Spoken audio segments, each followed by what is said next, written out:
I said, but it doesn't make sense for a man to spit in mud and stick it in a person's eye sockets and make eyes. I said, there's a lot of things that don't make sense. I know you think the ivermectin and fenbendazole in the medical community with a lot of people is they think it's snake oil, it doesn't work, it's not going to work.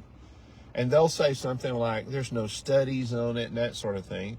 And there's not going to be any study from any big medical group or pharmaceutical group because there's no money going to be made on it. You can't take a product being sold on the shelves right now that's effective for $20 and figure out a way to charge people $500 for it. It's just not going to happen.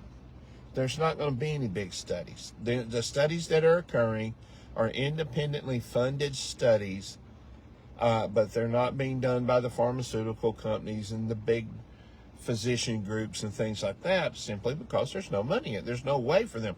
And that's what happens is the whole industry is driven by fear and greed. And so they determine what's good for a person and what's not. There's a lot of things out there that help people with different diseases and things in their bodies. And most people don't know anything about them because they keep them suppressed. If the government, listen, if the FDA and the pharmaceutical companies cannot make millions and billions of dollars off of it, they are not going to push it.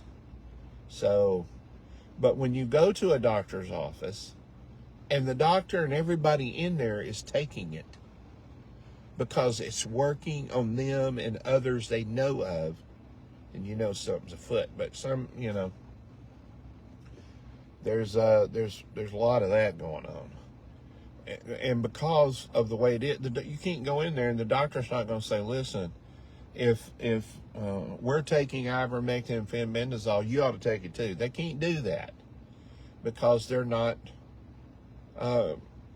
prescribed drugs in the sense of stuff that they can sign off of as something that works. So they're not going to say that.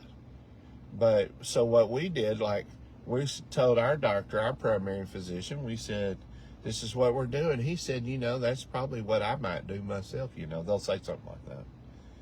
But, yeah, so nobody in pharmaceutical business in the world wants to cure cancer with a $20 product. You know,